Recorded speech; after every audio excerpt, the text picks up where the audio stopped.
මම අද ඔයාලට ඉදිරිපත් කරන්න බලාපොරොත්තු වෙන්නේ මෙන්ට්‍රෝපෝල 6 වෙනි වීඩියෝ එක. 6 වෙනි වීඩියෝ එක තුලින් මම ඔයාලට ඉදිරිපත් කරනවා මම කලින් කිව්වා වෙන ඉදිරිපත් කරපු කරුණු තුනක් තියෙනවා කියලා ශිල්පීය ක්‍රම තුනක්.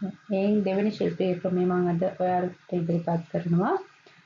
මෙන්ට්‍රෝප 6 වෙනි කොටසෙන් ප්‍රස්තුතයකින් යම් වර්ගයකට අයත් වස්තුන්ගෙන් යටත් පිරිසෙන් එක් වස්තුවක්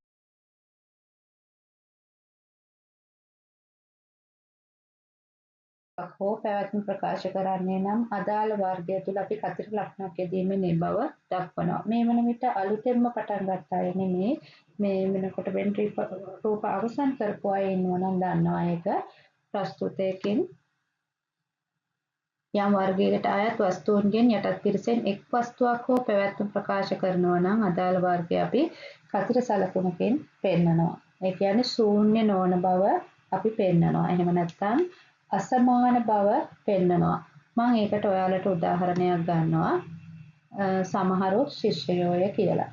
සමහරු ශිෂ්‍යයෝ කියලා ගත්තම අපිට පුළුවන් එයාගේ වර්ගය පෙන්වන්න. එක වර්ගයයි තියෙන්නේ ශිෂ්‍යයෝ කියන වර්ගය. ඒ කියන්නේ ශිෂ්‍යයින් වර්ගය. එතකොට අපි මේක සංකේත කරලා පෙන්නනවා ඒ සමානයි ශූන්‍යයට. සමහරු ශිෂ්‍යයෝය ඒ අසමානයි ශූන්‍යයට කියලා. ඒ කියන්නේ අස්තිස්තය තුළ ඒ කියන්නේ මේ කියන අස්තිස්තය තුළ ඒ කියන්නේ අදාළ කුලකය තුළ ඉන්නේ එක වර්ගයයි ශිෂ්‍යයන් කියන වර්ගය. එතකොට එයාලා සමාන නැහැ කියනවා ශූන්‍යයට. එතකොට අපි ඒක පෙන්නනවා ඒ අසමානයි ශූන්‍යයට කියලා. අපි ඒක මෙන්න මේ ආකාරයෙන් රූප සටහනකින් පෙන්නනවා. පස්සේ මම ඔයාලට තවත් උදාහරණයක් දෙනවා. සමහර උගතුන් නොවේ කියලා. සමහර උගතුන් නොවේ. සමහර උගතුන් නොවේ කියලා කියන්නේ මේකේ අස්තිස්තය කියන්නේ උගතුන්ගේ පැවැත්ම පෙන්වන එක තමයි කරන්නේ. එතකොට අපි ගන්නවා ඒ කියන්නේ උගතුන් වර්ගය. අපි ඒක සංකේත කරනවා උගතුන් නෙමෙයි කියපු නිසා ඒ ඩෑස් අසමානයි ශූන්‍යයට. ඒ ඩෑස් අසමාන නම් ශූන්‍යයට අපි මෙන්න මේ ආකාරයෙන් තමයි රූප සටහන තියන්නේ. ඒ රූප සටහනේදී අපි මොකද කරන්නේ?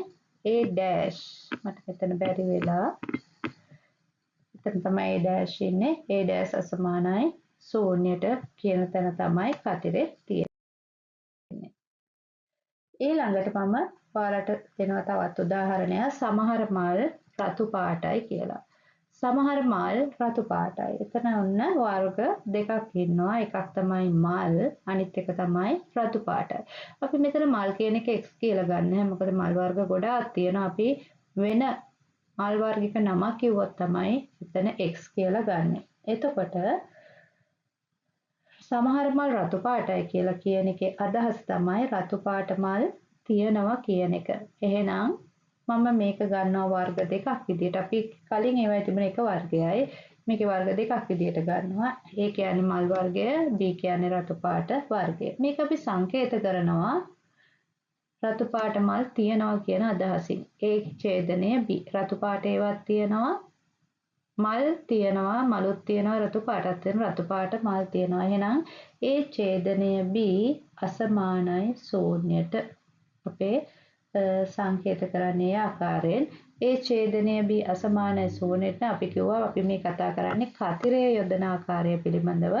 එහෙනම් රතු පාට මල්. මේ කියන්නේ A කියන්නේ මල් වර්ගය, B කියන්නේ රතු පාට වර්ගය. මෙතන තමයි රතු පාට මල් ඉන්නේ. එහෙනම් අපි එතන තමයි කතිර සලකුණ යොදන්නේ.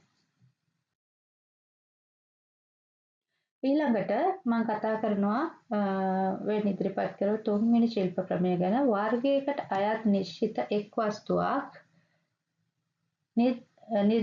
වර්ගයකට අයත් නිශ්චිත එක් වස්තුවක් නිර්දිෂ්ට කරන විට x y ආදී අක්ෂර යොදා ගනිමින් මේ බව දක්වනවා කියලා. x y z ආකාරයෙන් යොදා ගන්නවා කියලා.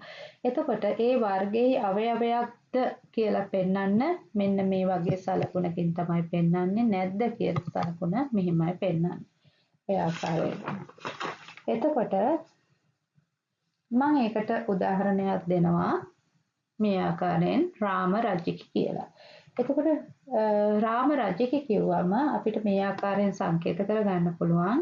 අපි ඉස්සෙල්ලා වර්ගය සංකේත මේ සංක්ෂේපන රටාවට ගන්නවා. ඒ කියන්නේ රජුන් වර්ගය රාම කියන්නේ x පුජ්‍යලේ. එතකොට අපි මේක සංකේත කරනවා x අවයවයක් a වල. එහෙනම් රාම රජෙක් නම් x අවයවයක් a වල. අපි සංක්ෂේපන රටාව ලියලා සංකේත කරලා රූප සටහන අඳිනවා. අපිට එක වර්ගයයි ඉන්නේ. ඒ නිසා a විතරයි රූප සටහනේ ඉන්නේ. x අවයවයක් වෙනවා නම් a වල එහෙනම් x තියන්නේ මේක ඇතුලේ. ඊළඟට මම තව උදාහරණයක් ගන්නවා. ඇය ගායිකාවක් නොවේ කියලා.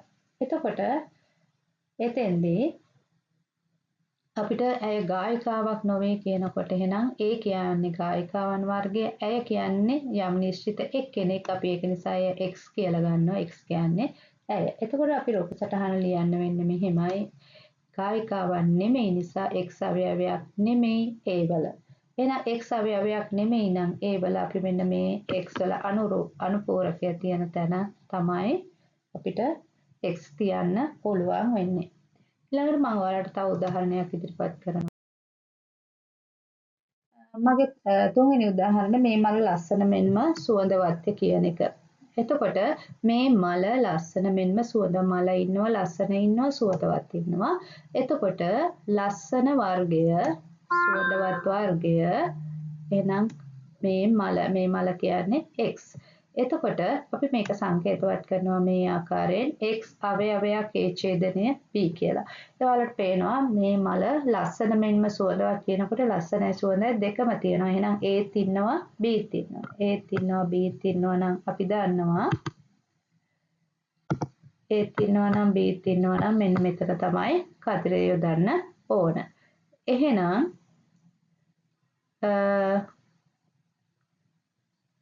මේ මල ලස්සනයි සුවඳයි කියලා ඔය ආකාරයෙන් ඉදිරිපත් කරනවා. එහෙනම් ඔන්න මම ශිල්පීය ක්‍රම 3ම ඉදිරිපත් කරා.